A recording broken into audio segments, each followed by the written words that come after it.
Good morning guys, welcome to my YouTube channel. I'm Kishwar Zubair and this came today and I know what's inside, but let's unbox it together.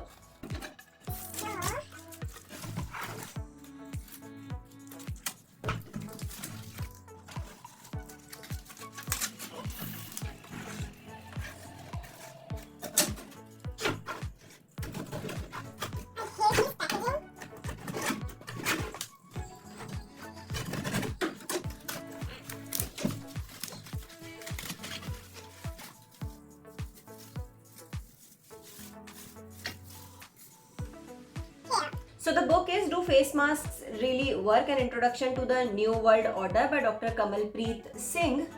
This book is sent to me probably by the author through Manik and Sai from Fave Bookshelf, and it's a paid collaboration. I'm supposed to post an honest review video here on YouTube. So let's read and find out how the book is.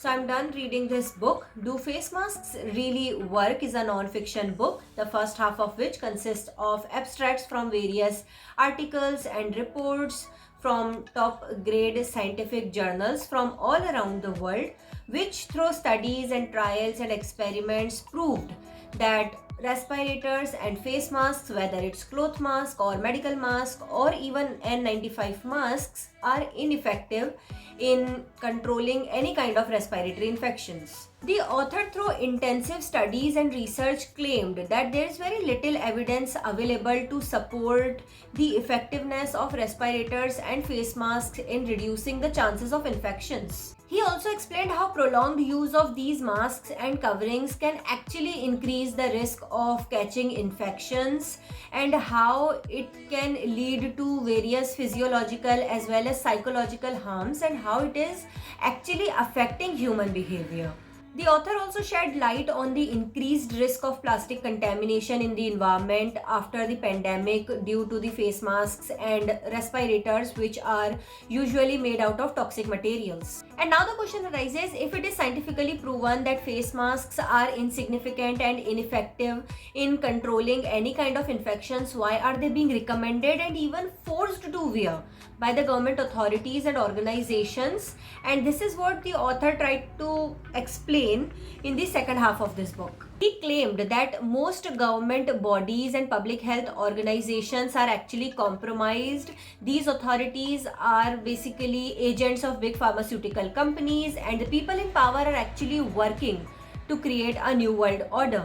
I'll discuss everything in detail, so watch this video till the end to know all the good and bad aspects of this book and to find out if this book is worth your time or not. What I like the most about this book is that it's different. It will give you a different perspective, and it is very hard to live in a world where everybody does the same things, think the same way, and follow the same path blindly. In such circumstances, it gets really difficult to take a step back and contemplate on what we are doing and why we are doing what we are doing. And that's what the author did here. He questioned himself, he questioned the authorities, and he even questioned science. He did not wait for someone to come and rescue him or to wake him up or to spread the knowledge. No, he did his own research, he studied, he thought, he wrote, and he actually practiced what he preaches.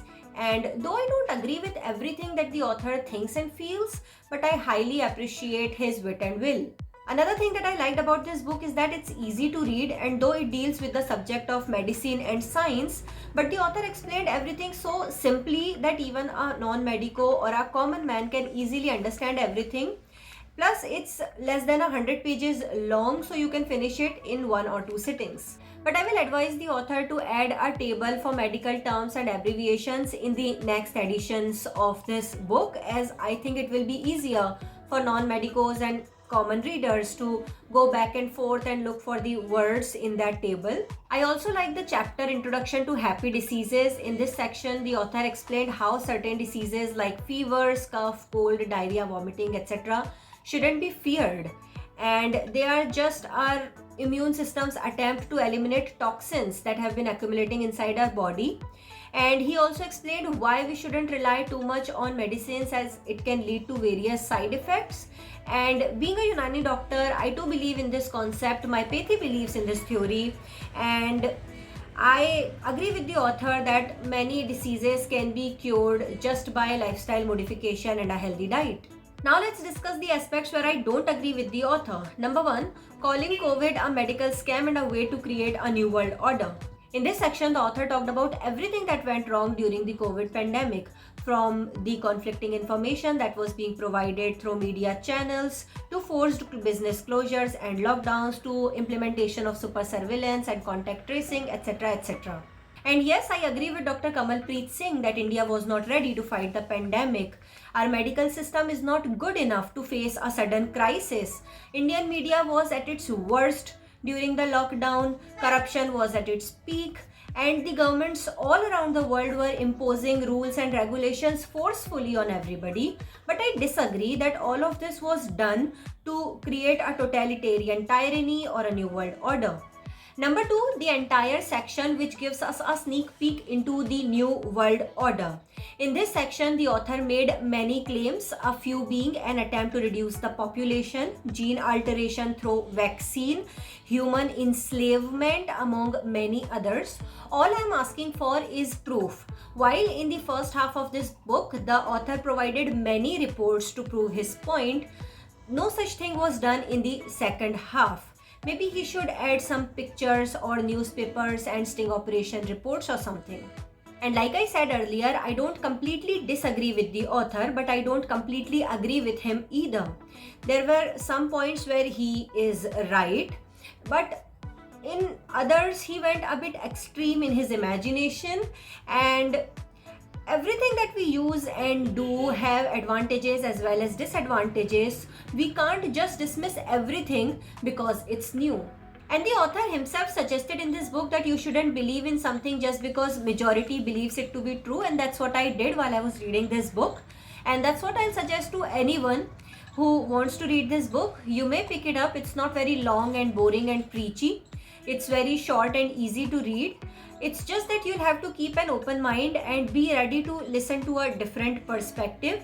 You're definitely going to find out some surprising facts, and you are definitely going to learn something new, something different. And that's all I had to say about this book. It has a lot more to it than I told. You may read it by yourself and make up your own mind and take your own decisions. And I'll see you next time with a new bookish video. Till then, keep reading, take care of yourself, and goodbye.